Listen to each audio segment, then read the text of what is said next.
Hola, buenas noches. 1, 2, 3, 4, 4, 3, 2, 1, 1, 1, 1, 2, 2, 2. ¿Qué tal me escuchan? Bien, profesor. Ah, qué bien, Buenas tardes, qué profesor. gusto. Muchas gracias. Buen día. Iniciamos aquí entonces eh, nuestra clase de la asignatura Mercado Bursátil. Estamos ya aquí en la sesión 12 y avanzamos ahí pronto, pronto se acaba todo, todo esto, ¿no? Para bien. Se va acabando, se va acabando. Bien, estamos ahora con el tema de inversiones de largo plazo. Inversiones de largo plazo. Eh, Hay inversiones de todo tipo, ¿no? De corto, mediano, largo plazo. En este caso nos toca ver las inversiones de largo plazo. Para eso voy a utilizar la pizarrita para hacer algunas explicaciones. Me voy entonces a la pizarra, ¿eh?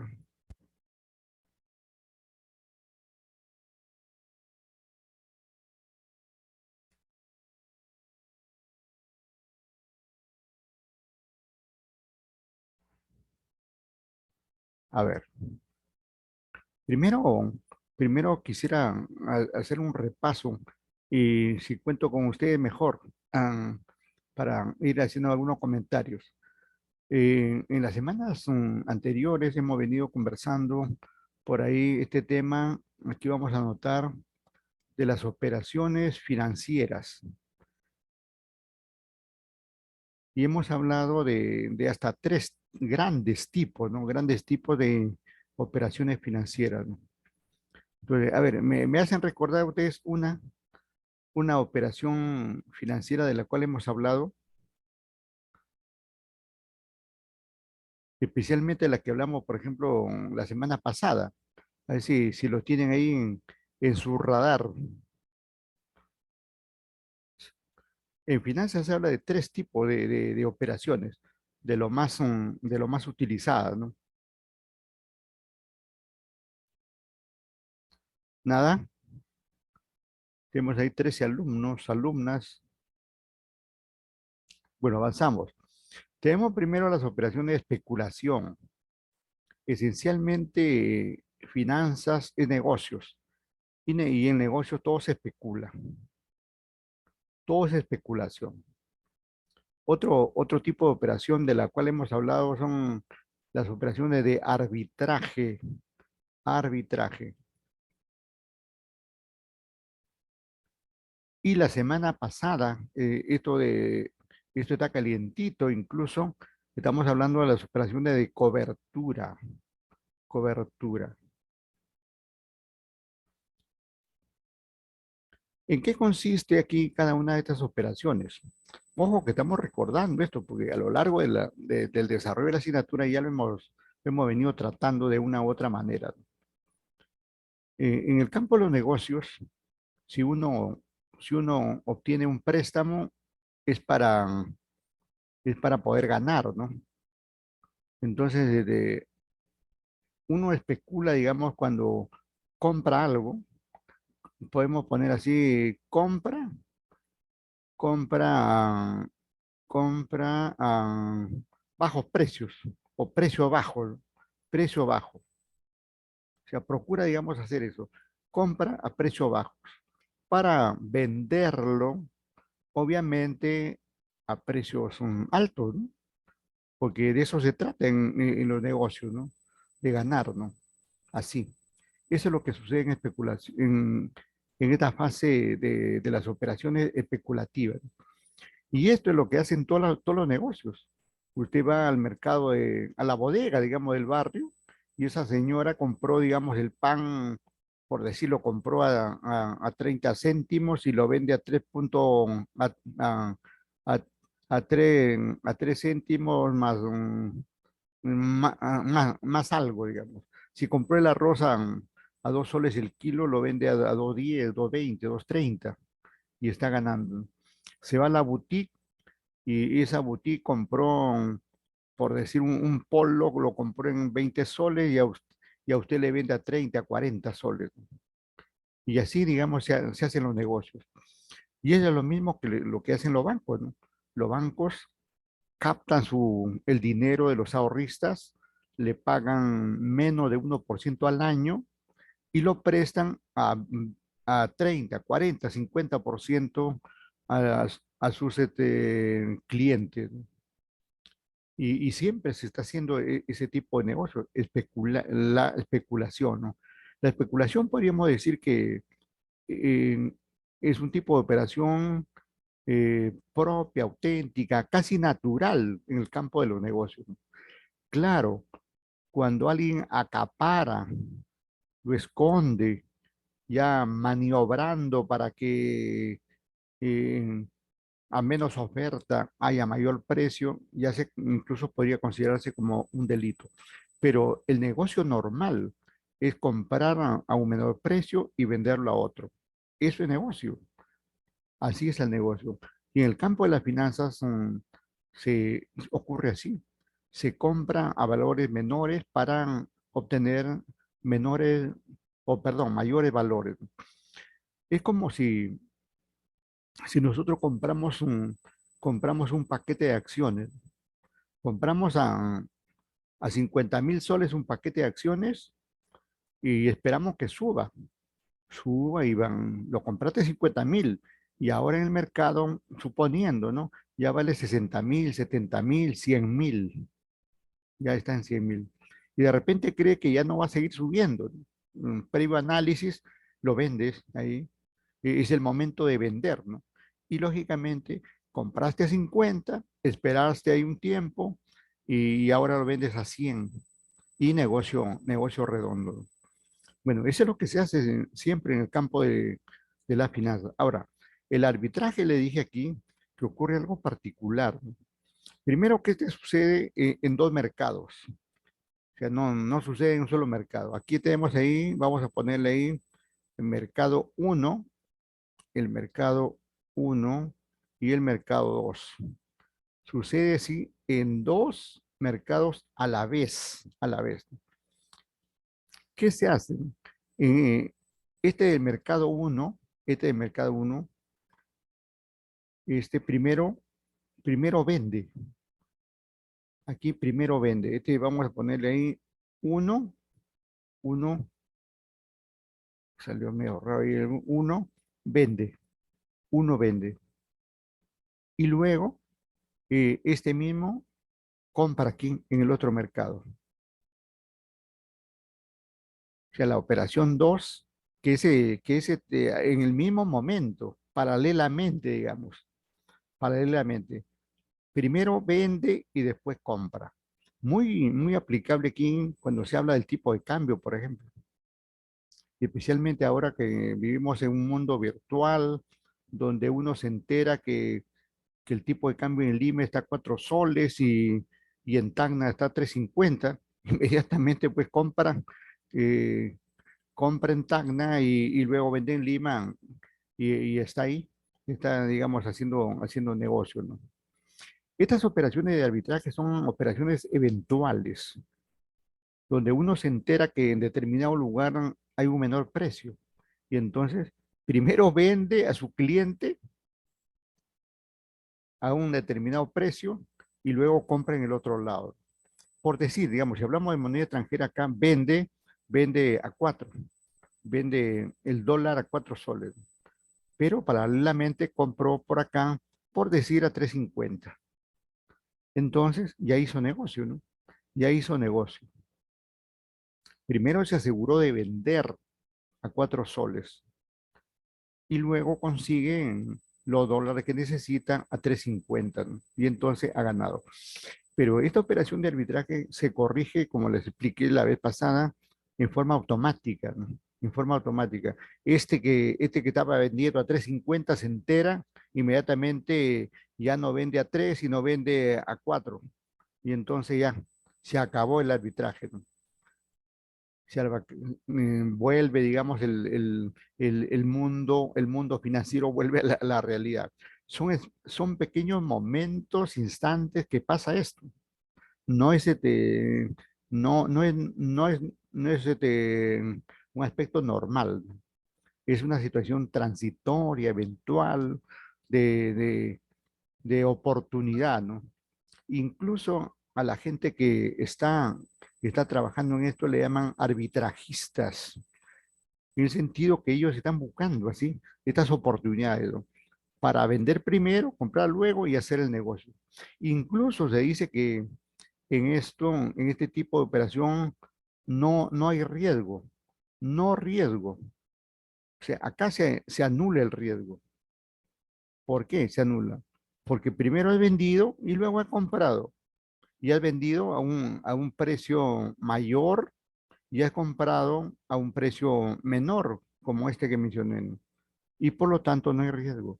En cambio, estas operaciones de acá, estas operaciones sí son de alto riesgo, ¿no?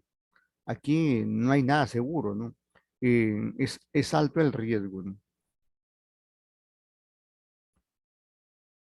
Porque eso de decir que compro a un valor menor, compro a un valor menor y vendo a otro mayor, es solamente un decir, porque posiblemente no pueda venderlo, ¿no? Posiblemente tenga que venderlo por debajo de su precio, ¿no?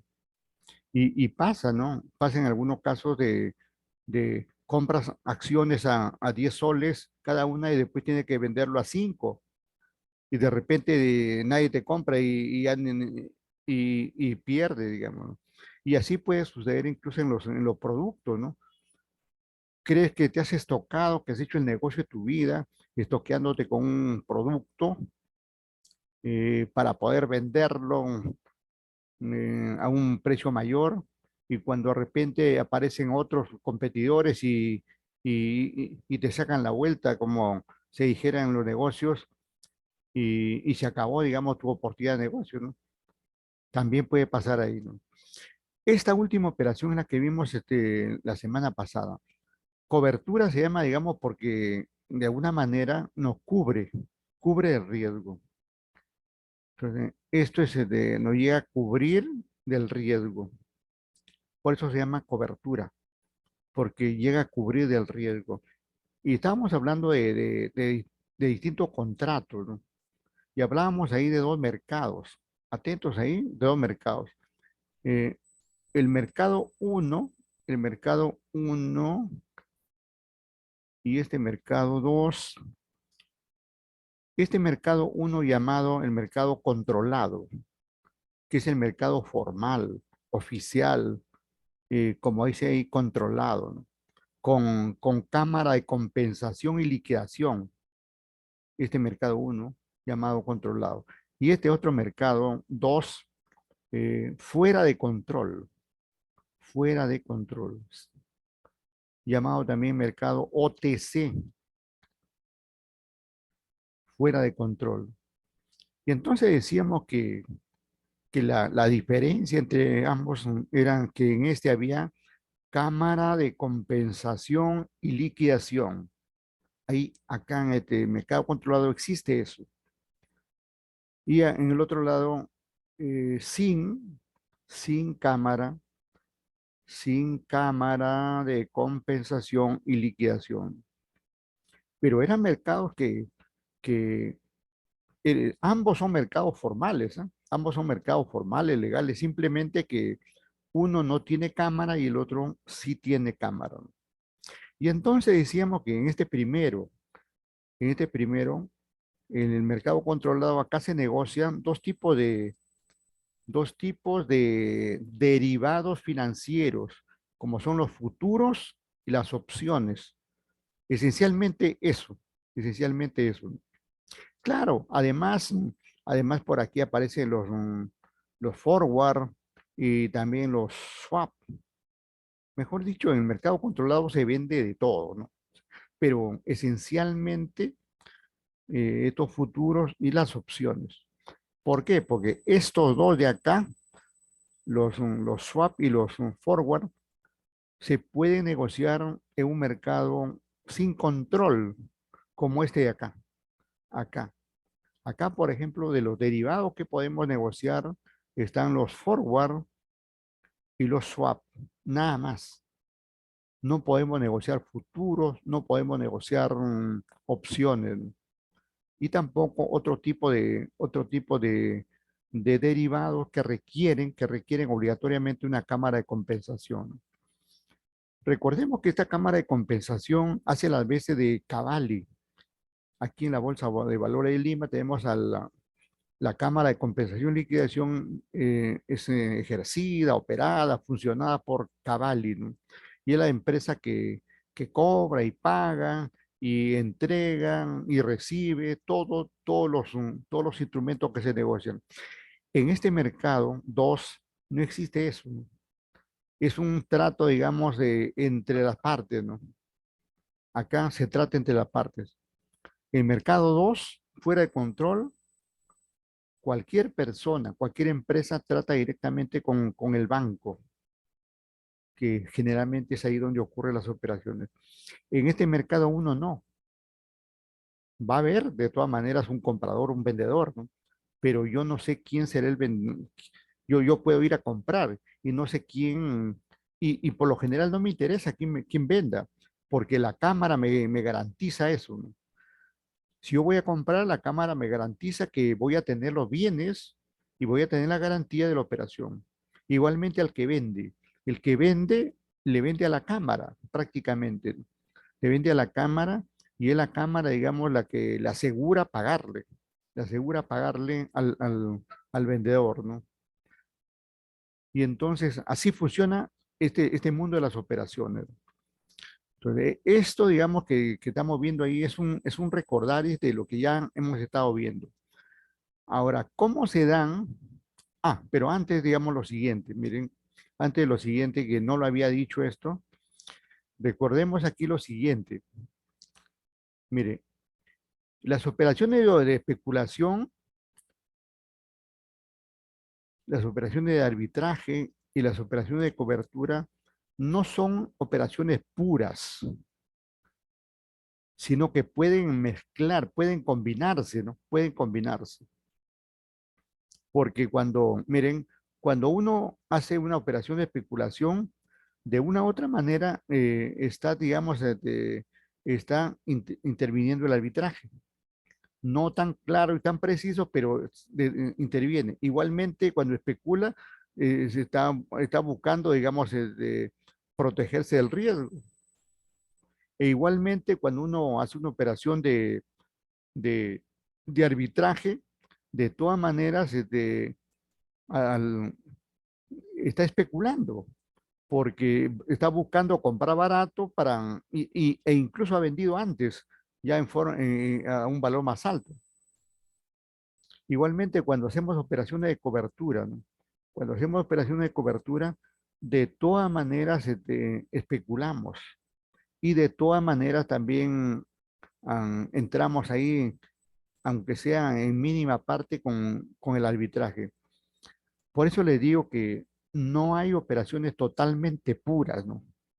Sino que estas operaciones eh, en- serán especulativas porque predomina, digamos, mucho más la especulación, pero también está ahí en menor cantidad la cobertura y el arbitraje.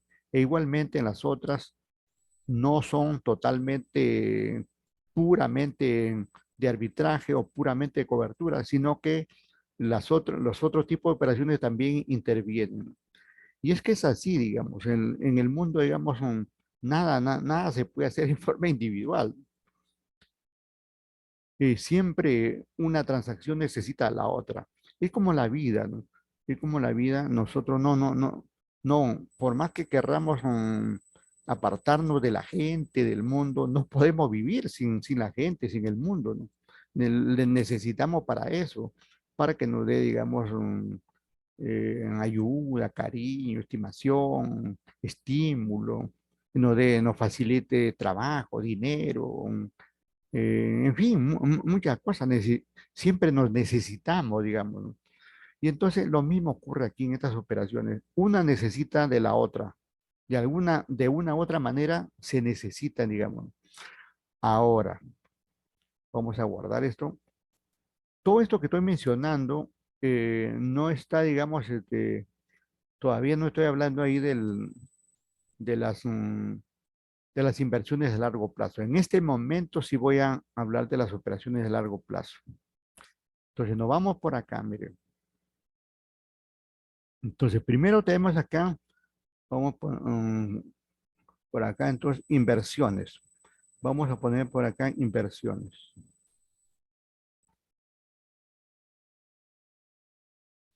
Y estas inversiones pueden ser, naturalmente pueden ser ahí, así lo vamos a presentar, de corto plazo y de largo plazo. Eso es lo que se va a dar. Cuando hablo de corto plazo, es menor de un año. En finanzas se entiende así, ¿no? Para otros aspectos posiblemente sea diferente el corto plazo. En el largo plazo, obviamente es al contrario, mayor de un año, mayor de un año. Y este es el asunto. Ahora, ¿en qué puedo invertir? Primero voy a poner por acá, sí, esto de esta manera, de esta manera. Y la parte superior voy a hacer un cuadrito así como este. Primero vamos a hablar ahí de las personas naturales, nosotros. ¿Qué operaciones de corto plazo podemos llevar?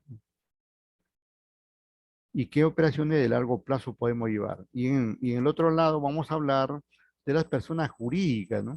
De las personas jurídicas, esencialmente de las empresas, ¿no? Por lo general, todas las empresas son personas jurídicas, ¿no? Por lo general, digo. Bien, como persona natural, por ejemplo, corto plazo es comprar, por ejemplo, si uno compra su tele para ver el repechaje, para su televisor, generalmente son cuotas ahí para dentro de un año. Digo, ¿no? Generalmente en otro caso pueden ser de otro, su cocina, su refrigeradora, su microondas, etc. Y así, digamos, pueden aparecer otras, otras inversiones que uno hace en el corto plazo. Incluso podemos llevar, ahorrar, tener una cuenta de ahorros de corto plazo, ¿no? Corto plazo quiere decir que en cualquier momento lo puedo sacar. Cuenta de ahorros. Técnicamente le llaman cuenta de ahorros a la vista, ¿no? Y así podría haber certificados bancarios que también son de corto plazo, algunos, y otros. Entonces, generalmente las personas se están invirtiendo así, de esa manera, ¿no? ¿Y qué es el largo plazo para una persona, no? Cuando hablo de personas también podemos considerar ahí a las familias, pues, ¿no? Porque toda persona no podemos dejar de tener nuestra familia, ¿no? Aunque no querramos, tenemos nuestra familia, somos de una familia, estamos dentro de una familia, ¿no? Aunque quieras irte, la familia está ahí, ¿no? Y entonces, en el largo plazo, generalmente hablamos aquí cuando una familia, por ejemplo, compra un terreno, un terreno porque ella quiere, digamos, tener una casa en el futuro, ¿no? En el terreno, un terreno. Un terreno que puede ser para su vivienda, para alquilarlo, para sembrar, no sé, un terreno, ¿no? Terreno. También por aquí entran, por ejemplo, las edificaciones, cualquier tipo de edificación, su departamento, su casa independiente, su casa huerta, su casa de uno u otro tipo, edificación, ¿no? Edificaciones en general, ¿no? Cuando compra un vehículos no es, digamos, para utilizarlo ahí en el momento, sino, digamos, generalmente, primero que se pagan, digamos, de largo plazo y duran 4 o 5 años, al menos en el Perú duran más de 100 años los vehículos, ¿no? Y ahí los especialistas son capos en hacer el mantenimiento, ¿no? Bueno, otro tipo de inversiones por acá tenemos maquinaria. Posiblemente la familia tenga algún negocio y pueda comprar una maquinaria, ¿no? ¿Qué más tenemos? Equipos, ¿no? Equipos, ¿no? Computadoras, o equipos similares, ¿no? Etcétera, ¿no? Y ahí, también podría aparecer por acá algún intangible, ¿no? algún intangible que eventualmente pudiera comprarse, ¿no? Incluso ahora las viviendas tienen entrada computarizada y todo eso, ¿no? Están por ahí, ¿no? Bueno, eso es lo que pasa, digamos, con las inversiones. Una de corto plazo, que lo estamos identificando ahí de esta manera, y las otras de largo plazo. En una empresa, en una empresa, ¿qué pasa aquí, no? Primero, digamos que una empresa va a pasar lo siguiente, ¿no? Vamos a cerrar aquí todo esto por acá. Ya, ahí está. Primero que la empresa, estamos hablando aquí de un estado financiero. Estamos hablando del estado de situación financiera. Y ahí en ese estado van a estar las inversiones. En el estado de situación financiera van a estar las inversiones. Y vamos a tener, aquí en esta parte, vamos a tener el activo corriente. Así, activo corriente. Dos puntos y por acá van a venir una serie de inversiones de corto plazo. Muchos. En la parte inferior, otras inversiones. Vamos a tener acá el activo no corriente. El activo no corriente. Igualmente, con una serie de inversiones que se van a dar en las empresas que ahorita le vamos a mencionar. Ahí. En el otro lado, aquí, estas van a ser deudas. En una empresa aquí en este lado van a ser deudas, deuda con terceros, se le llama así, deuda con terceros. Y aquí en la parte inferior le vamos a considerar las deudas propias. Técnicamente se le llama el pasivo, ¿no? Aquí es el pasivo, pero más comúnmente se le conoce como deuda con terceros. Y aquí abajo se habla del patrimonio, ¿no? Se habla, contablemente se habla del patrimonio, pero técnicamente se habla de la deuda propia. ¿Por qué? Porque es la deuda con los accionistas de la empresa, con los dueños de la empresa, ¿no?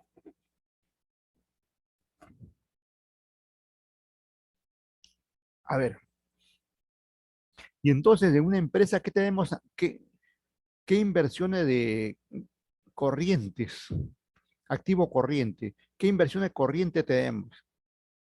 Por ejemplo, eh, dinero, dinero en caja,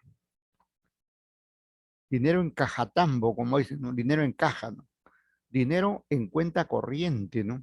Dinero en cuenta corriente.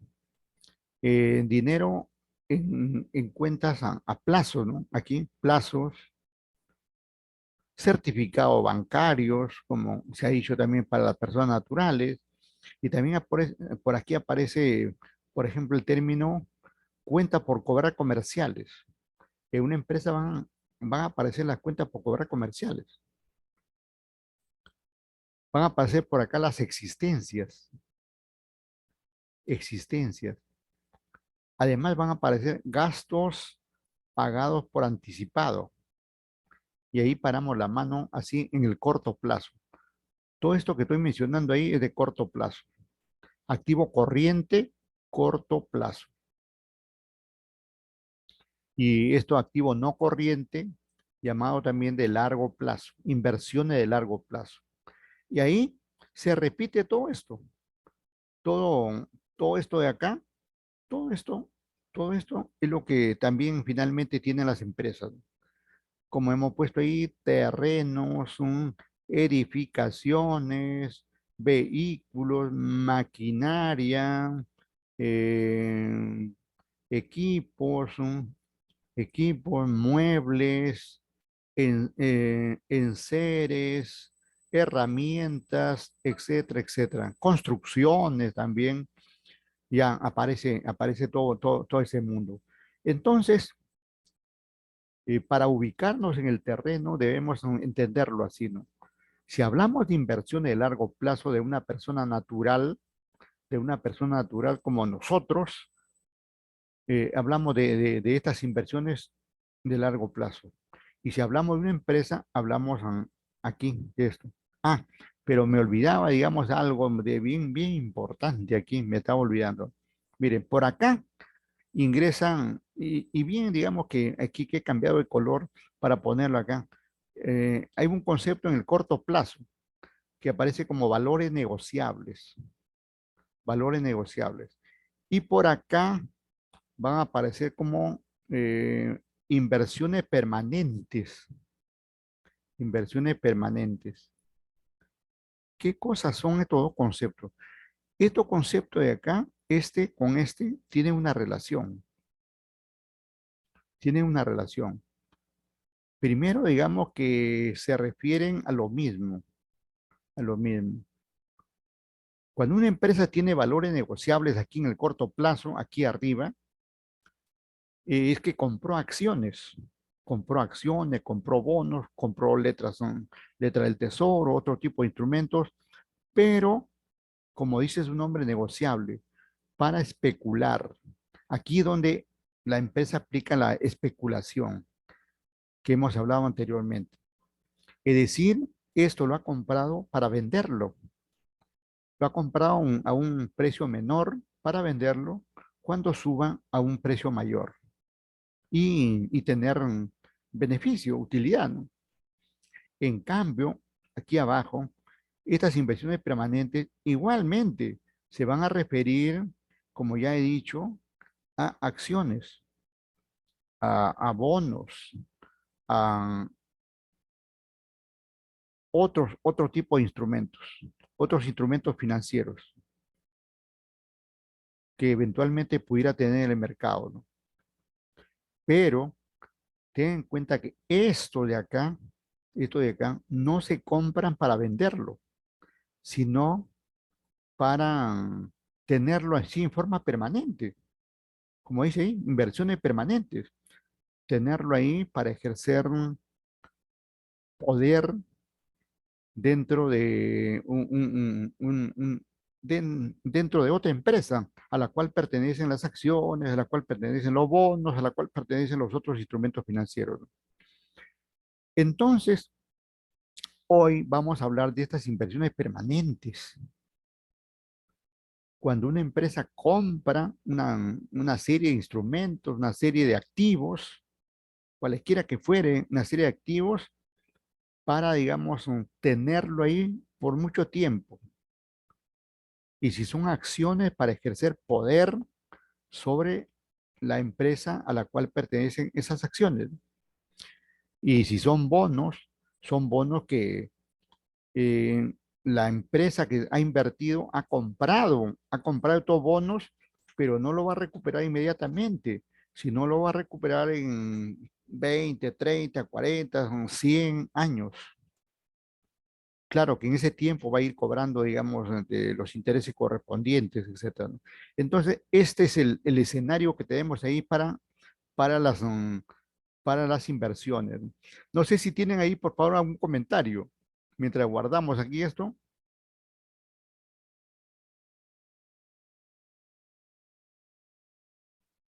¿Ya? ¿Qué me dicen? ¿Alguna pregunta, algún comentario? Tenemos ahí 19 alumnos. 19.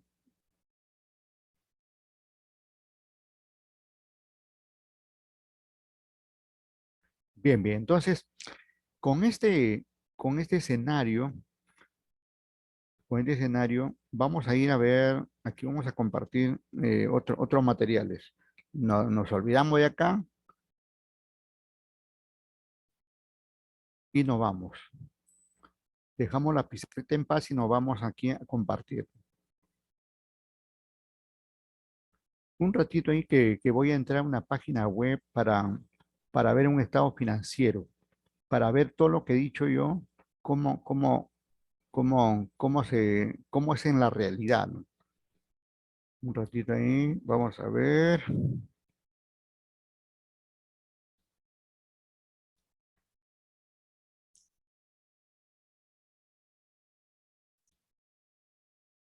Cuando queremos ver información, se les ha dicho, digamos, incluso para su trabajo, que entren en la superintendencia del mercado de valores, ¿no?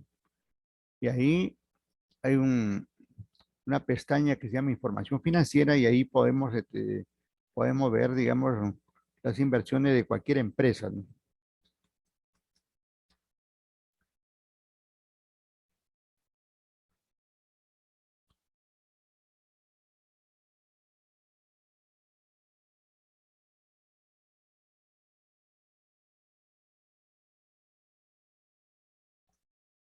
A ver, un poquito.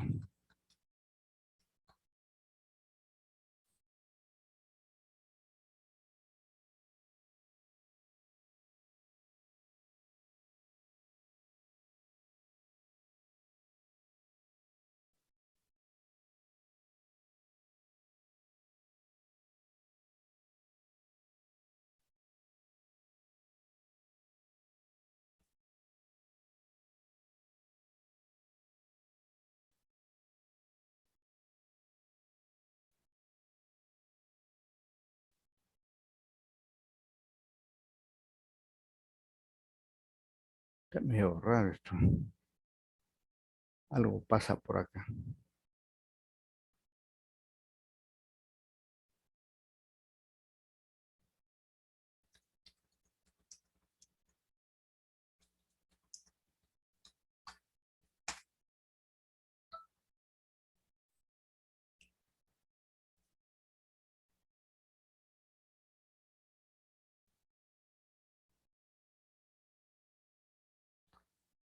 A ver, a ver, a ver. Carga, carga, carga, ya.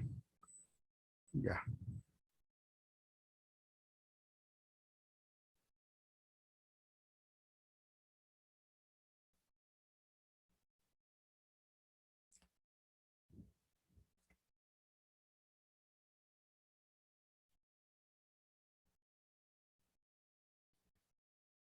Está medio raro esto.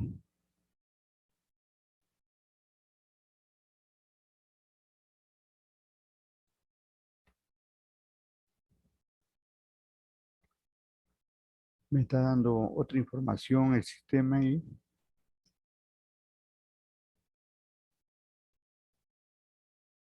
Y no exactamente lo que quiero, ¿no?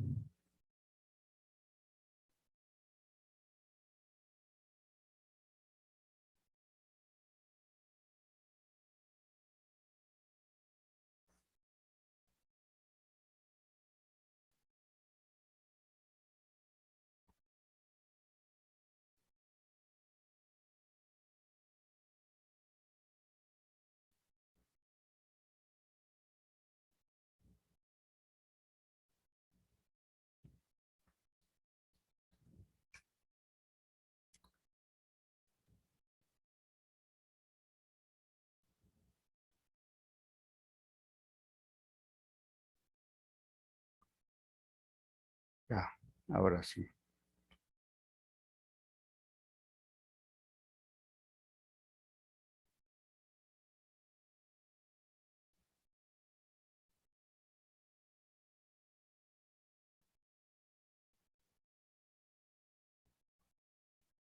A ver, vamos a compartir.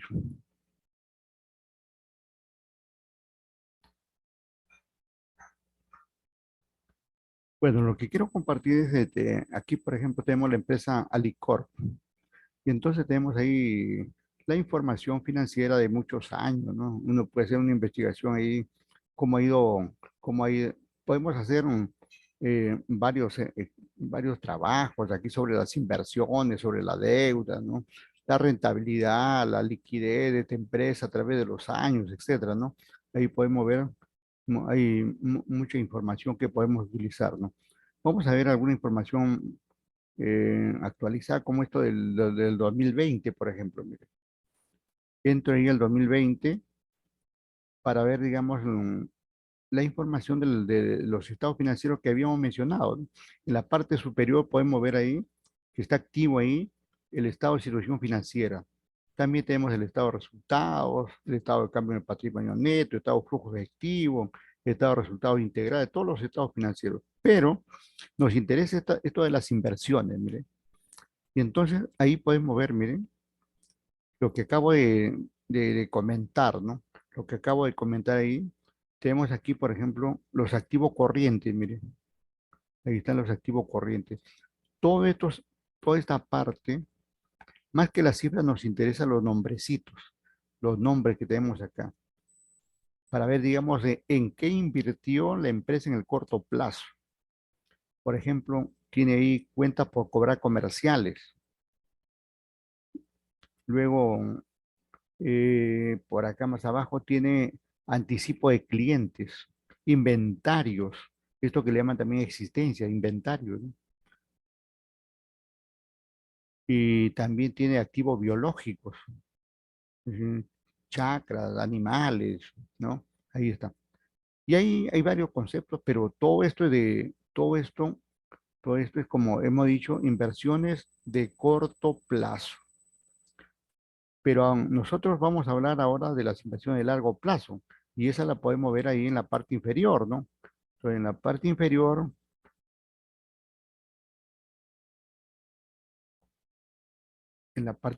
están las inversiones de largo plazo y ahí está. Vamos a marcarlo en especialmente los nombres, porque las cifras en algunas son bajas, en otras son exorbitantes, pero para el caso nos interesa en qué invierte esta empresa, qué activos de largo plazo tiene, ¿no? Y toda esta parte corresponde a eso, ¿no? Y nos dice que tiene, por ejemplo, algo preciso, miren, inversiones en subsidiarias, cuenta por cobrar todo esto de largo plazo, otra cuenta por cobrar comerciales de largo plazo, cuenta por cobrar a entidades relacionadas, todo de largo plazo, lógicamente, ¿no? Y también tiene anticipo de largo plazo, inventario de largo plazo, que no es común en cualquier otra empresa, inventario de largo plazo, activo biológico también de largo plazo, propiedades de inversión, propiedades, planta y equipo, ¿no? Que esto lo que vamos a resaltar ahorita, propiedades de, y luego tenemos activos intangibles que por ahí mencioné yo, por acá dice activos por impuestos diferidos también, etcétera, ¿no? Pero quiero destacar, propiedad, planta y equipo, ¿no? En esta parte de propiedad, planta y equipo están todo lo que había mencionado antes, terrenos, edificaciones, maquinaria, vehículos, equipos, ahí está todo eso. Y cómo podría determinarlo? Más abajo están las notas a los estados financieros, ¿no? Y por lo tanto, digamos, ahí es donde se va a detallar, ¿no? Pero para el caso, por ejemplo, si se busca relacionar si se busca relacionar con las acciones, aquí mire esto que dice aquí, propiedades de inversión, propiedad de inversión. Ahí hay varios activos que son acciones, ¿no? Acciones eh, en- que ha adquirido esta empresa y que corresponden a otras empresas, ¿no? Y que no lo tiene ahí para venderlo en cualquier momento, sino en forma permanente. Yo le llamé anteriormente inversiones permanentes. Ya, ya, y por eso, cuando son permanentes, es que aparece en esta parte aquí llamada no corriente. Bien, bien. Entonces, de esta manera así se presentan, ¿no? Así se presenta. Y podemos totalizar, mire, aquí cuando dice total activos, estos 9.000 y tantos millones corresponde, digamos, am, aquí al total activos. Este total activos quiere decir la suma de lo corriente y no corriente, la suma de las inversiones de corto plazo más las inversiones de largo plazo, 9.000 y tantos para para el año, para el primer año que está mencionándose aquí en la parte superior, que es el 2020, ¿no? El 2020 frente al 2019 lo está presentando, 2020 frente al 2019. Ahora, pero este estado financiero no queda ahí, ¿no? Ahí en la parte superior están todos los activos, todas las inversiones, corto plazo, largo plazo. En la parte inferior tenemos ahí la deuda, ¿no? Y podemos ahí detallar esta de acá. Son las deudas que yo estuve mencionando como corto plazo. Y aquí abajo tenemos las deudas llamadas de largo plazo. Pero ambas, estas deudas son ya deudas con terceros. Deuda con terceros. Es el famoso pasivo, ¿no? ¿Qué podemos ponerlo aquí como pasivo? Ahí está. Y en la letrita chiquita, eso es lo que indica, ¿no? Sino que yo me estoy resaltando eso. Ahora, ¿y dónde está la deuda propia que yo comenté? Está más abajo, ¿no? Más abajo. Ahí aparece, mire, aquí aparece la famosa deuda propia. Esto que dice patrimonio. Ahí, total patrimonio, dice. Todo esto es la denominada deuda propia. ¿Qué cosa es esta deuda propia? Es la deuda que tiene la empresa con sus accionistas, ¿no? Todo esto que aparece acá y que en total es esta cantidad, miren, acá. Aquí está la cantidad.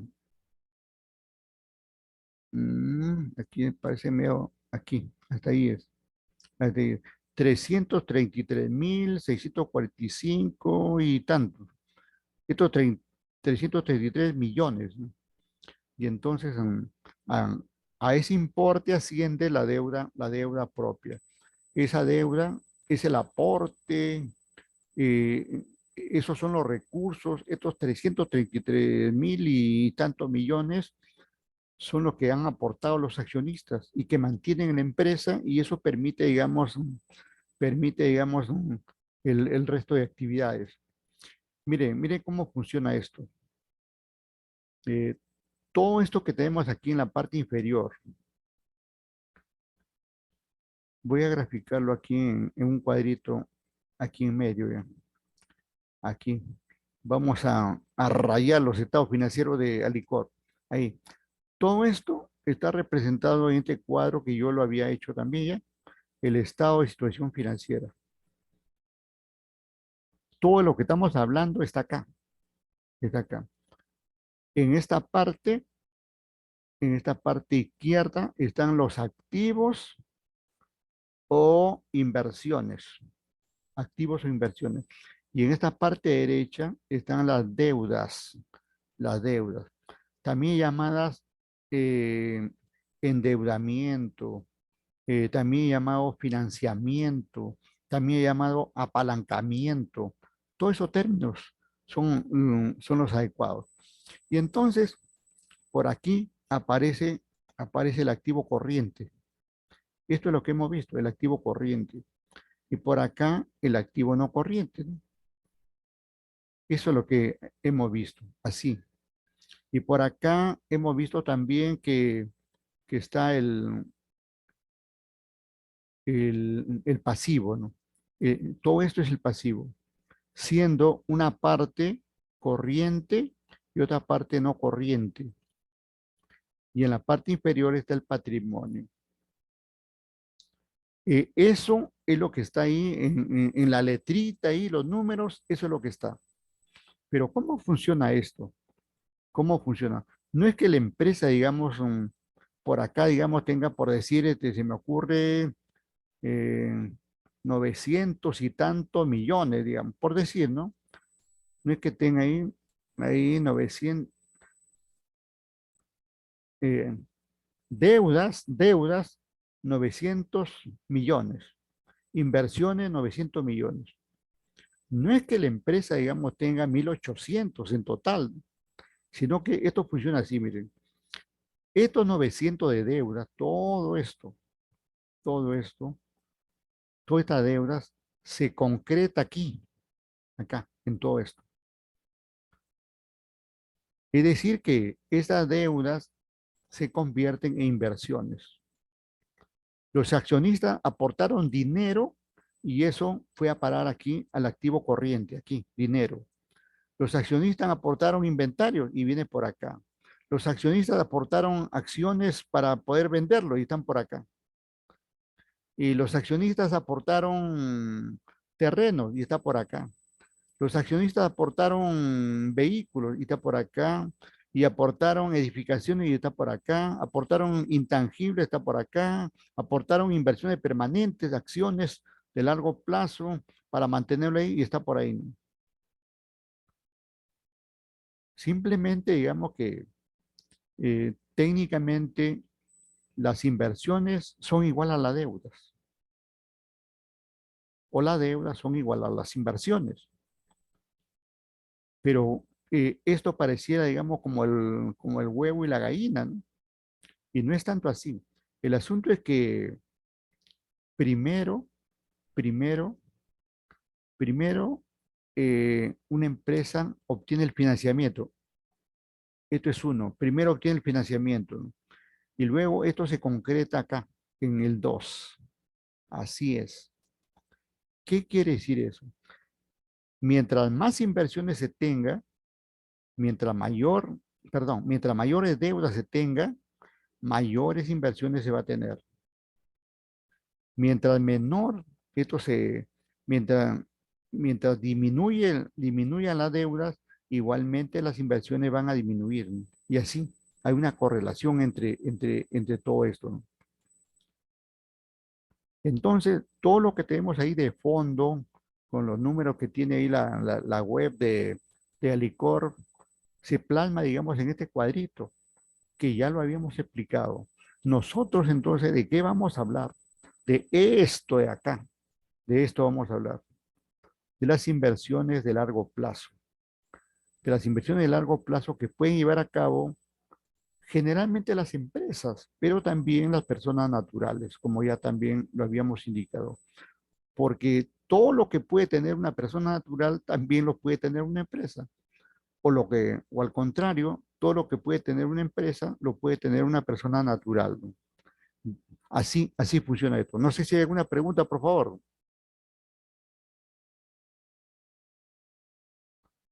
Bueno, veo que no quieren hablar. ¿Qué pasó ahí? Profe, Adelante, adelante. Escucho comentarios. eh, una consulta. Si, por ejemplo, yo estoy comprando un equipo, pero todavía no termino de pagar ese equipo, ¿dónde va? ¿En qué, Ajá, en qué cuadro? claro, claro. Suponiendo que este cuadrito va a representar, esto te representa a usted, ¿no? Aquí, alumno, vamos a poner aquí alumno, ya. Esta es tu situación. Por acá van a estar tus inversiones. Aquí van a estar tus inversiones y aquí al otro lado tienes tus deudas. Aquí van a estar tus deudas. Entonces, tú me dices que tienes un equipo, ¿no? Tienes un equipo, compras un equipo, ¿no es cierto? Si es un equipo, digamos, que va a durar muchos años, obviamente va a estar acá. Por ejemplo, una computadora que generalmente dura 4 o 5 años, por ahí, va a estar aquí va a estar tu equipo, ahí. Suponiendo aquí unos 3.000 soles, y ahí está tu 3.000 soles, ahí está tu 3.000 soles. Pero ¿de dónde nació eso? Nació, digamos, que tienes una deuda acá, ¿no? Y entonces la deuda aquí va a generarse un pasivo, aquí va a ser un pasivo. Y es posible que esos 3.000 soles, mira, aquí vas a tener un corto plazo y también un largo plazo.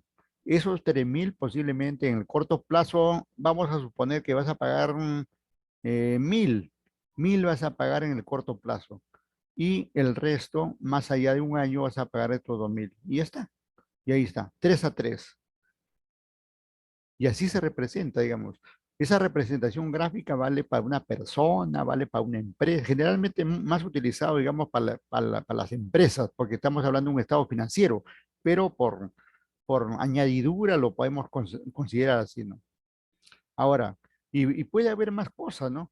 Por ejemplo, usted, digamos, tiene dinero, ¿no? Suponiendo que tiene dinero, ¿no? Entonces, aquí, este es su patrimonio, su dinero está acá. Aquí, patrimonio, tiene su patrimonio propio, un producto de sus ahorros, etcétera, ¿no? Y entonces, esto, ¿cómo se va suponiendo que tienes acá unos 10 palitos, como dicen, ¿no? Tienes unos 10 palitos ahí, ¿no? Entonces, ¿y esto dónde está? Va a estar acá, va a estar aquí, de repente lo tienes ahí en caja, o sea, en dinero en efectivo, por decirlo, tienes 1.000, por ahí en cuenta de ahorros En cuenta de ahorros, de ahí de esos 10.000, has puesto en cuenta de ahorros, has puesto tienes acá unos 3.000 y ya son 4. Y luego tienes una cuenta a plazos, una cuenta a plazo, ¿no? Una cuenta a plazos ahí por el resto, 6.000, las has puesto ahí y ya está reflejado, ¿no? En total, digamos, aquí tenemos 3, acá tendrías 13 de tus deudas y también 13 de tus inversiones, ¿no? Así se da siempre en la vida cotidiana. Dicho de otra manera, todo lo que podemos tener por acá, todo lo que podemos tener tiene un origen, tiene el origen acá, de ahí nace, ¿no? De esta parte nace, ¿no? Aquí, de aquí nace todas estas cosas, ¿no? Así se refleja.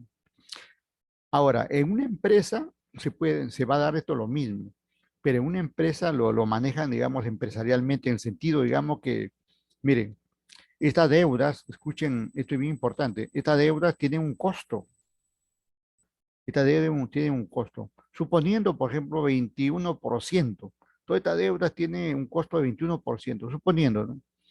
Y entonces acá también va a aparecer, digamos, lo contrario, ¿no?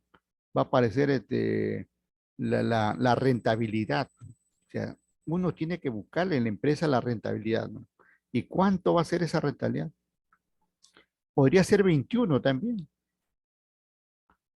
Si usted tiene una deuda de 21, una deuda que le cuesta 21 y el beneficio de 21 está, digamos, en equilibrio. Pero ¿qué pasa, digamos, que si esta renta es 20, en vez de ser 21, es 20, 28, estaría, digamos, ganando? ¿O qué pasa, digamos, si esta deuda en vez de ser 21 se me ocurre 20 solamente y estarías en pérdida, ¿no? Y entonces ya se comienza a manejar empresarialmente todo eso, ¿no? En buena cuenta, lo que quiero decir es que si uno tiene deudas, hay que buscarle sacar el máximo provecho a eso. Y eso pasa cuando usted compra un equipo, como dice, a plazos, uno lo trata de utilizar pues, lo más que pueda, ¿no? Si es un televisor, pues tienes ahí para ver tus noticias, tiene para ver tu fútbol, tiene para ver tu película, tiene para ver, incluso ahora viene enlazado con las redes, o sea, el televisor lo puedes utilizar para todo, ¿no? Y así cualquier inversión que uno tenga, tiene que buscarle sacar el máximo provecho. Y eso es lo que pasa en las empresas, ¿no? Bien, bien. Le agradezco ahí esa intervención ahí. Y su nombre para anotarlo en la intervención. Cruz. Ajá, oh, qué bien, Cruz. Siempre te haces presente. Ahí estamos anotando, ¿eh? Ahí está. Lapicito manda. No es este ñanga, como dice acá. No hay ñanga acá. Bueno, lo dejamos estos cuadritos ahí en paz y nos vamos a desarrollar el temario de hoy. Hasta aquí, digamos, ha sido un preámbulo de los aspectos que vamos a ver el día de hoy, ¿no? Y entonces nos vamos ahí a ver nuestro temario, ¿no? Bien, bien, entonces,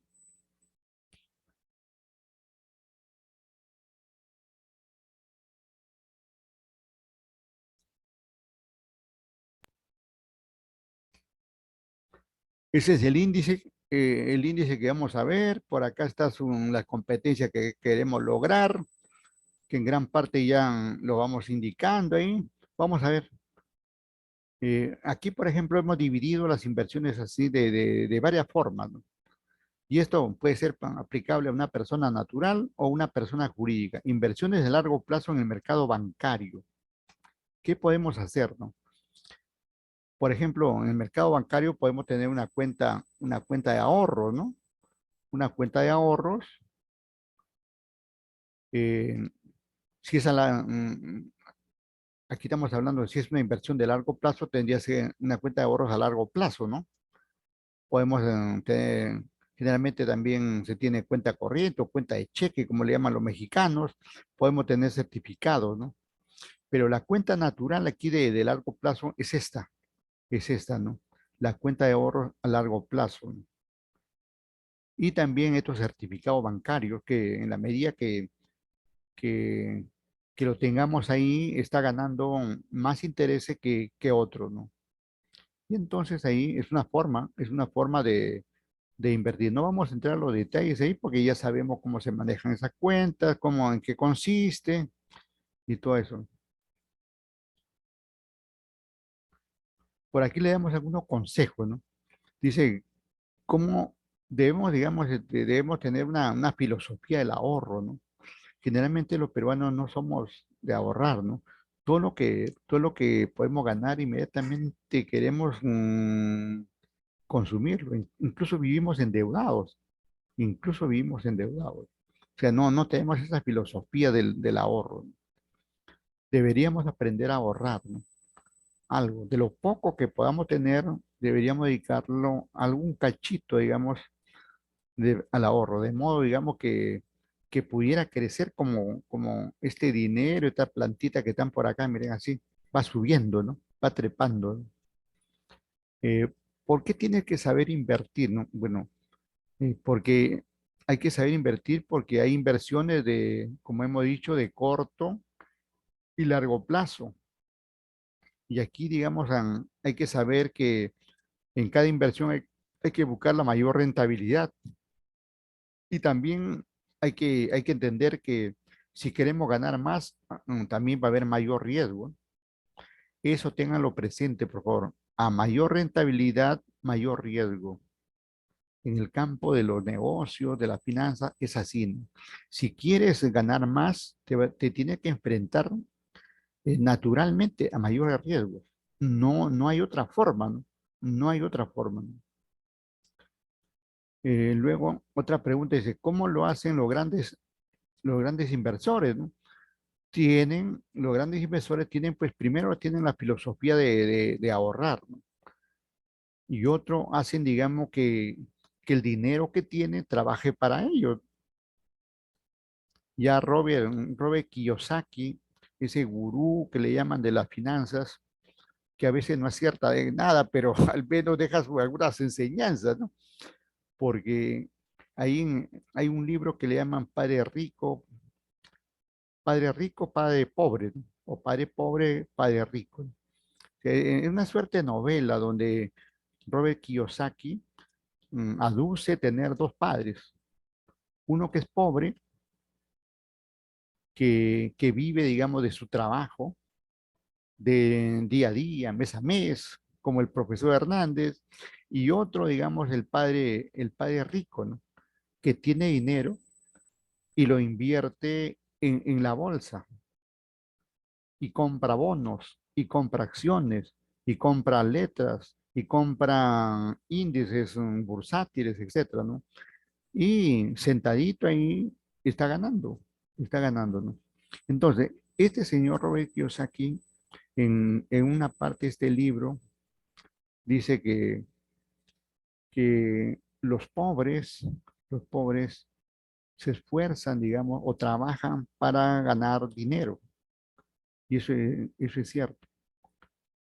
Y la otra parte es que, en cambio, los ricos hacen que el dinero trabaje por ellos.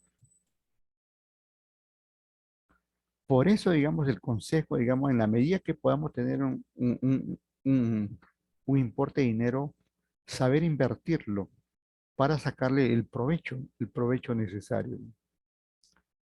Si tienes por ahí unos 200.000, 300.000, ¿qué debería hacer, por ejemplo, una persona que tiene 200.000, 300.000? De repente se me ocurre ponerlo en una cuenta a plazo, ¿no? Y y ganar 5 o 6% al año, que no es mucho, digamos, pero es mucho más de que tenerlo, digamos, ahí en su casa.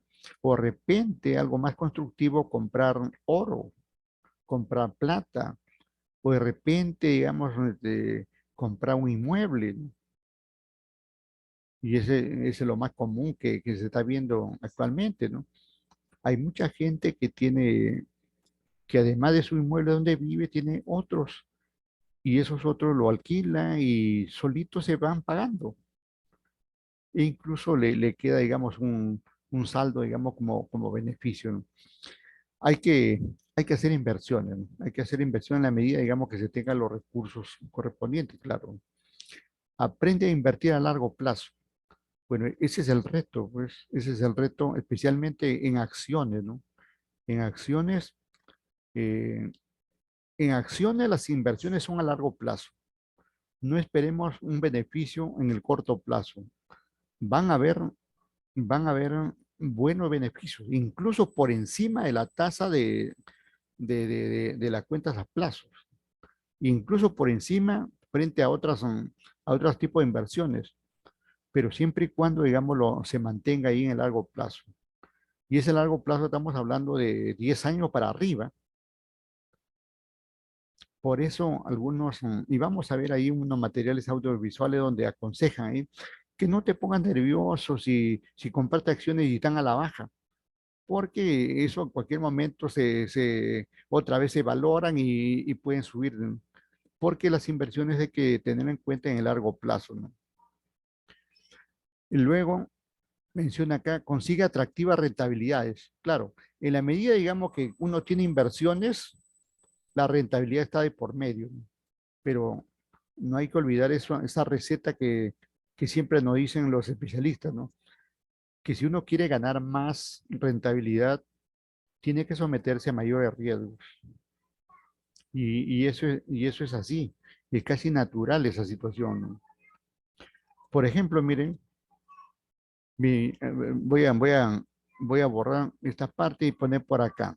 Miren, yo suponiendo que tengo aquí dinero, si este dinero lo llevo a un banco, me va a pagar no más de 4% al año. Estoy hablando a plazos, ¿eh? Cuando es a plazo, no más de 4% al año. Pero ¿qué pasa si este mismo dinero lo llevo a la bolsa? Podría, podría ganar hasta 15% al año. Pero la diferencia está, digamos que esto es en un año, ¿no? Esto es en un año. Y acá estamos hablando, digamos, de, como ya dije, este promedio se va a dar, digamos, en 10 años. En este último caso, el promedio va a ser en 10 años. Cuando digo este 15%, aquí este 15%, quiere decir que en algún momento estaré ganando pues este 1%. Posiblemente luego sea 2, luego ya pase a 5, ¿no? De 5 baje otra vez a 2, después pueda subir a 10, después pueda subir a 20, de repente hasta puedo llegar a 30. Y el promedio de todo esto podría ser pues ese 15% que estamos hablando. Entonces, todo eso se puede dar, ¿no? No quiere decir que vas a tener ese 15% así todos los años, ¿no? Sino que el promedio ha sido así. En algunos años habrás perdido, en otros años habrás ganado más de lo que esperabas, ¿no? Y entonces, pero en promedio termina ganando así. Eso es lo que se presenta así en el mercado bursátil a nivel mundial, ¿no? Y desde luego también en nuestro país, ¿no? Entonces tenemos esas situaciones, ¿ya? Vamos. Generalmente, pues, este es un tipo de inversión muy común, ¿no? El depósito a plazo fijo, ¿no? Tanto en moneda nacional o moneda extranjera, ¿no? Eso es lo que hace muchas familias, ¿no? Muchas familias hacen así, ¿no? No quieren correr el riesgo de la bolsa, no quieren correr otro riesgo de poner en un negocio y que fracase el negocio y lo llevan al banco con su 4%, con su 4%, 5% o lo que le ofrezca pagar el banco, ¿no? Aun cuando, miren lo que puede pasar, ¿no? Miren lo que pasa actualmente. Pues, miren, suponiendo que el banco me ofrece pagar 5% al año, ¿no? Al año. Y recuerden que en este momento la inflación es 8.5, y es posible que a fin de año llegue, digamos, a 10%. Vamos a ponerle aquí a 10%. ¿Qué significa? Que yo gano 5 y tengo una inflación de 10, ¿habré ganado o habré perdido? En realidad, por efecto de la inflación, habría perdido. Pero claro, ya eso de la inflación no depende, digamos, no depende de tu banco, no depende de ti, ¿no? Sino depende ya, esto de acá depende del sistema, ¿no? Esto depende del sistema. Depende, digamos, que a nivel internacional la inflación generalizada y esto se está plasmando también aquí en nuestro país. Todos los países están pasando por un problema de alta inflación, ¿no? Entonces, toda ganancia que podamos tener, tenemos que ponderarlo en relación con la inflación que hay. O sea, uno puede creer que ha ganado 5% cuando con una inflación de 10% en realidad has perdido, ¿no? Pero miren, peor hubiera sido, digamos, si lo tienes en tu casa. Si lo tienes en tu casa, si lo tienes en tu casa, ese dinero, aquí vamos a poner casa, si lo tienes en tu casa, ese dinero, no habría ganado nada, cero, 0%. Y de todas maneras habría sufrido este 10%. Teniéndolo en tu casa, habrías perdido el total 10%. O sea, tu dinero habría perdido valor en un 10%. En cambio, teniendo en el banco, al menos no vas a perder 10%, ¿no? Al menos se vas a amortiguar, digamos, en términos domésticos, podríamos decir que solamente la mitad, porque pierdes 10 y ganas 5, por lo tanto, digamos, solamente habrías perdido 5. Pero ¿qué pasa si lo llevas a la bolsa? Ese 15%, ¿no? Si lo llevas a la bolsa tu dinero, ¿qué hubiera pasado? ¿Qué hubiera pasado? Si este es lo que vas a ganar, ¿no? Este es la bolsa. La bolsa en promedio te da 15 y la inflación ha sido 10. En realidad ahí habría ganado 5%, ¿no? Y no perdido 5% como pasa con la situación del banco. Pero claro, esto estamos hablando del muy largo plazo en realidad, 10 años para arriba, ¿no? Y esto de acá es en un año, ¿no? Esto estamos hablando de un año, ¿no? Y entonces ahí hay que manejar todo este análisis para, digamos, saber cómo invertir, en qué invertir, cuándo invertir, ¿no? Posiblemente en este momento, no posiblemente, sino es un hecho. Más que invertir en moneda nacional, en este momento, dado que el dólar como el euro son monedas fuertes, ¿no? Son monedas fuertes, podría, digamos, ser más adecuado ahorrar en dólares y ahorrar en euros. Si fuera el caso, llevar a cabo un depósito a plazo fijo, que sea en dólares o sea en euros. Podría ser lo más conveniente, digamos. ¿Por qué? Porque nuestra moneda, como cualquier moneda del país, de país pequeño, no tiene el peso, digamos, que tiene una divisa como es el dólar norteamericano, como es el euro de la Comunidad Económica Europea, ¿no? Entonces, todo eso hay que ponderar, ¿no? O sea, todo esto no es un asunto, digamos, solamente de uno, ¿no? No es solamente un asunto de uno ni de lo que pasa en el país, sino hay que ver el aspecto internacional, ¿no? Por eso, digamos, al momento de invertir, ¿qué se aconseja? Esto, miren, antes de hacer una inversión, uno tiene que asesorarse adecuadamente. Hay que asesorar adecuadamente, ¿no? La asesoría adecuada, digamos, facilita ponderar todos estos aspectos que estamos viendo, ¿no? Un asesor, en la medida, digamos, que conozca todo el contexto nacional e internacional, te va a orientar, digamos, para que hagas una inversión más conveniente para tu caso, ¿no? Porque en realidad el caso es de cada uno, ¿no? Esto, digamos, no es un asunto de todo, ¿no? Sino que el hecho de invertir es una cuestión de cada uno, ¿no? Porque yo puedo ser una persona, digamos, por ejemplo, averso al riesgo. Si soy averso al riesgo, no quiero la bolsa y por lo tanto el banco sería lo más adecuado. En cambio, puede haber otra persona que es propenso al riesgo y entonces esa persona propensa al riesgo no va a la banca, va a la bolsa, ¿no?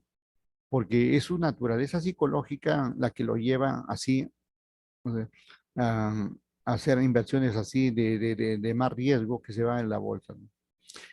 El asunto, el asunto no es tan fácil entonces. Miren, aquí vemos, aquí está el banco, y vemos cómo este señor acá se está llevando buen dinero, se está llevando su dinero ahí. eh, Eso es lo que se espera, digamos, ¿no? Al ir uno a depositar en un banco un determinado dinero, ese dinero, digamos, aumente o al menos se mantenga, digamos, al menos se mantenga su valor en términos de inflación y en términos de devaluación, ¿no? Todo eso debemos tener en cuenta, ¿no?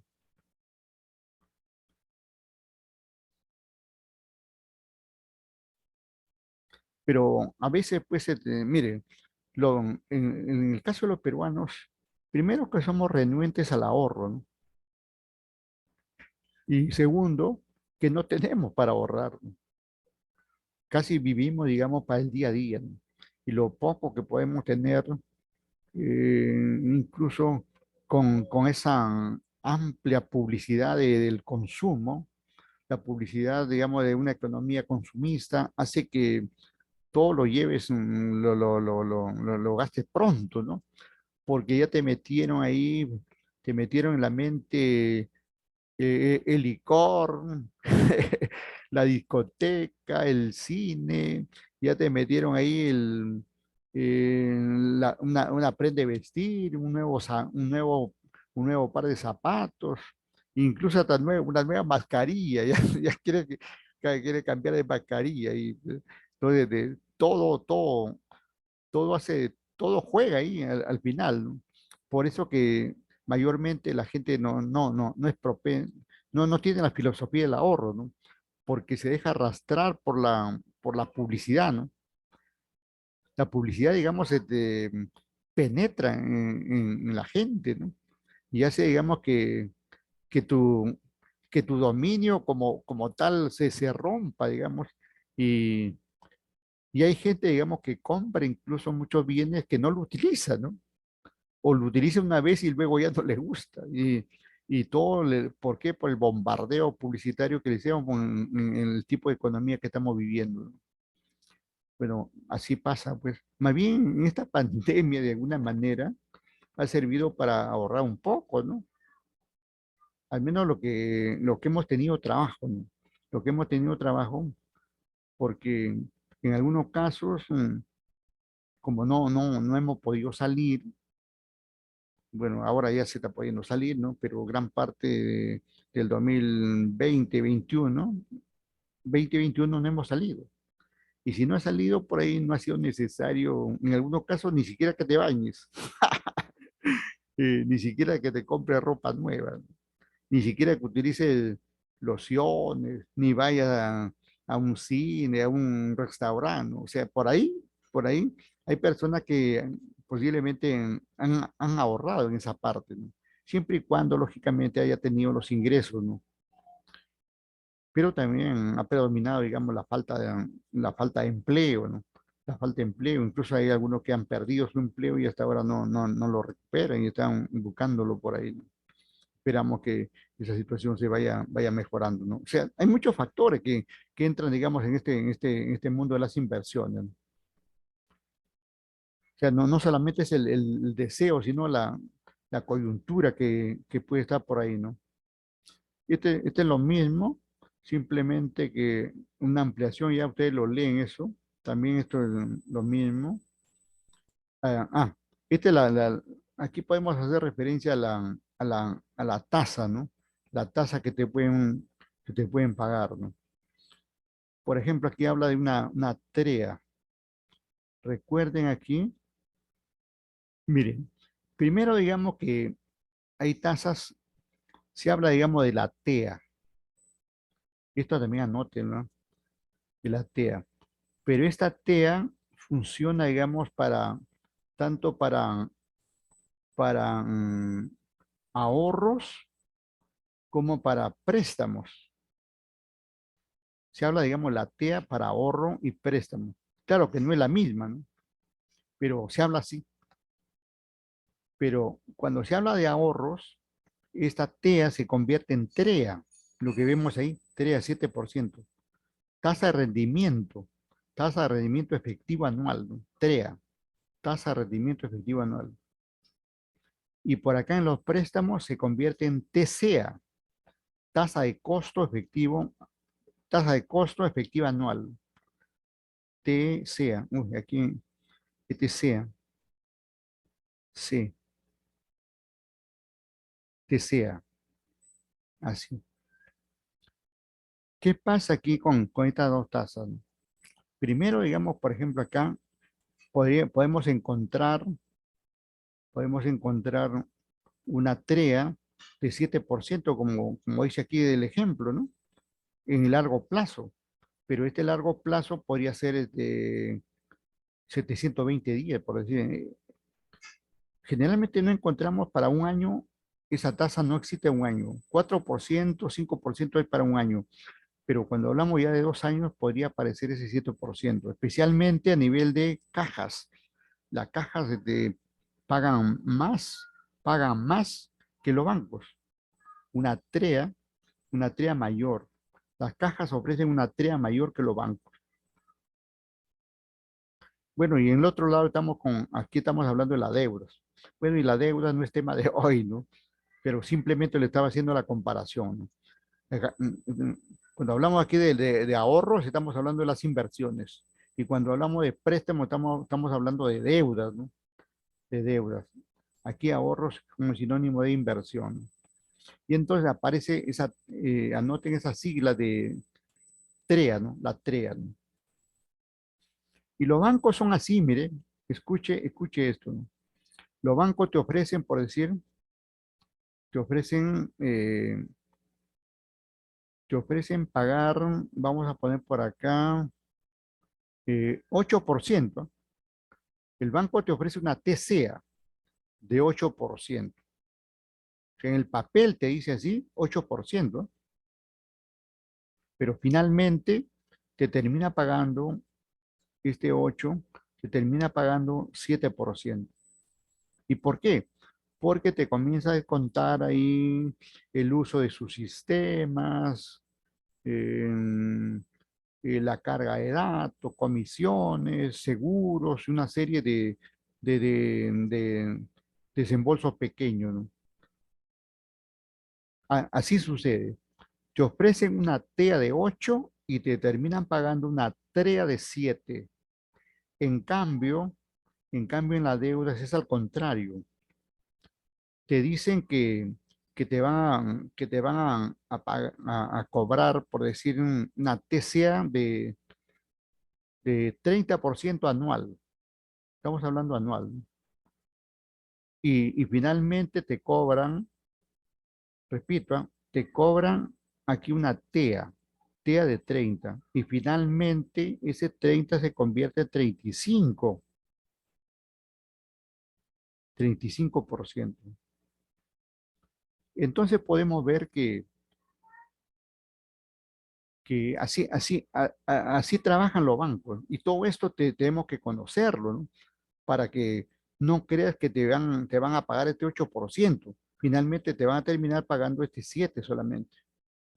Porque en términos de ahorros o inversiones, la TEA se convierte en TREA y se reduce por el uso de los sistemas, la parte administrativa que hace uno de los bancos. Y en el otro lado, en el caso de las deudas, el banco te dice, te voy a cobrar solamente te dice, solamente 30% al año nada más. Ya lleva tu préstamo y está, 30% al año. Y finalmente te sale cobrando mucho más, 35%. Igualmente, igualmente por el uso de su sistema. por el uso de porte, mantenimiento, seguro de gravamen y una serie de desembolsos pequeños, ¿no? Todo eso debemos conocerlo, ¿no? Porque si no, uno puede creer que el banco le ha engañado, ¿no? En realidad, todo eso está escrito en el documento que entrega, en el contrato, que generalmente es un título o valor llamado pagaré. Todo eso va a estar ahí. El banco en realidad no te engaña, ¿no? El banco es formal, legal, y no te engañan, sino que nosotros que no tenemos la cultura financiera o no leemos y, y después creemos, nos damos por sorprendidos cuando todo está ahí, ¿no? Todo está escrito ahí de esa manera, ¿no? Bien, a ver, seguimos.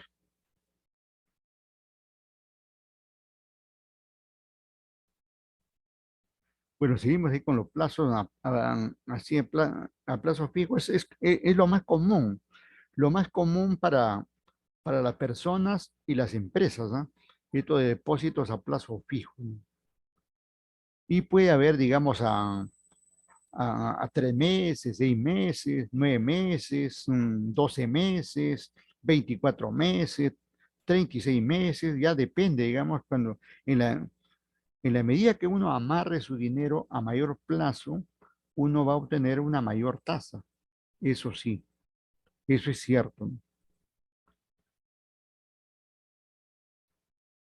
Aquí están las ventajas al respecto también que debemos tener en cuenta.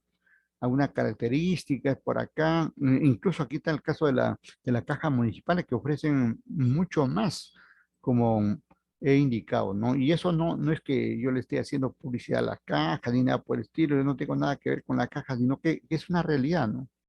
Es una realidad. Aquí, por ejemplo, tenemos un tarifario de tasas, de tasas, en un determinado momento, en moneda nacional aquí en el centro y en moneda extranjera al otro lado, a, a 30 días, 60, 90 y así a mucho más días, ¿no? Podemos ver aquí a 1800 días, ¿no? 1800 días, 10%, ¿no? 10%. Eso es amarrarlo, digamos, ¿cuánto es? 1800 es a ver, un año es 360 días, 2 años 720, 4 años, ¿no? 1800 es 4 años, o 3 años, 1800. Mira, mm, 3 años, ¿no? 3 años. Amarrarlo a 3 años, 10%. En la medida que lo amarremos a mayor plazo, podemos ver que aumenta la tasa tanto en soles como en moneda extranjera, ¿no? Pero esto no es no es una tabla vigente, simplemente es un supuesto, ¿no? Estas tasas paran variando, ¿no? Paran variando de acuerdo con la política monetaria que tiene el Banco Central de Reserva de cada país, por si acaso se menciona así. Aquí tenemos otra tabla, ¿no? Otra tablita, por ejemplo, donde se menciona en la parte superior, por ejemplo, aquí hasta 25.000, o sea, hay un importe de por medio. Está de por medio un importe, tanto en moneda nacional como esto, con tasa efectiva, pero recuerde que estas tasas son efectivas y después esto va a disminuir porque te van a pagar, realmente te van a pagar la TREA, como ya lo hemos indicado, ¿no? Bien, y ahí tenemos ahí de 15 a 30 días y así, a más de 1080 días, etcétera, etcétera, ¿no? Pero reitero nuevamente, este no es que sea, digamos, vigente para el Perú, sino es una tabla de supuestos que podrían darse, ¿no? En algunos bancos, por ejemplo, no tienen límites de dinero, ¿no? Sino que cualquiera que fuera el importe de dinero tiene una tasa. Lo que vale más es más el plazo. O sea, es igual que ponga 50.000 a 90 días, o que pongas esos mismos 50.000, o cualquier otro importe, digamos, o cualquier otro importe, o si pones 100.000 a 90 días, la tasa sigue siendo la misma. Pero vemos que es mejor tener en cuenta esto que está aquí. Ojalá, digamos, nuestro banco dieran o sea, hasta 25.000 tiene, digamos, una tasa menores. Más de 50.000 ya se valora de mayor manera, ¿no? Y así sucesivamente para los otros casos, ¿no? Eso sería muy bueno que se dé porque eso invita, digamos, a que la gente superavitaria, o sea, la que posee dinero, lo pueda llevar así a los plazos correspondientes, ¿no?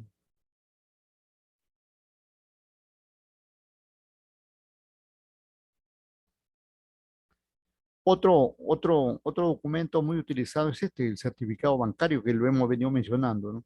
Al respecto, se dice, el certificado bancario en moneda nacional o extranjera es un título valor al portador, ¿no? O a nombre de una persona emitido solo por empresas del sistema financiero nacional, ¿no? Dicho depósito se mantiene en el banco, escuchen, se mantiene en el banco por un tiempo determinado por el cliente, ¿no? Y a cambio, ahí está el negocio, y a cambio recibe intereses. O sea, llevas tus 200.000 soles y lo expresas en un certificado bancario, mientras no muevas ese certificado, vas a recibir tus intereses correspondientes, ¿no? Agrega en la parte final, al ser el certificado bancario un título valor, es negociable. Quiere decir que uno lo puede vender a otra persona, ¿no? Lo puede, lo puede negociar. Es decir, puede ser utilizado como medio de pago, ¿no? O sea, con ese certificado podría, digamos, garantizar el pago en una empresa, por ejemplo, de mercadería, de materias primas, u otro concepto, ¿no? Muy bien. Ahora, dado que no solamente las inversiones se dan en el mercado bancario, sino esencialmente se dan en el mercado bursátil, ¿no? Como hemos indicado con las acciones y otros, y los bonos, ¿no? De los cuales ya hemos hablado anteriormente, ¿no? Pero ahora lo vamos a ver como inversiones de largo plazo, ¿no? ¿Qué se espera, digamos, de estos instrumentos? Pero eso va a ser al regresar. Estamos regresando ahí unos 20 minutos, ¿sí? ¿Están de acuerdo? Hola, Sí, profesor. Sí, ingeniero. gracias, muy amable. Entonces, hacemos ahí un breve corte y vamos a reforzar baterías, ¿no?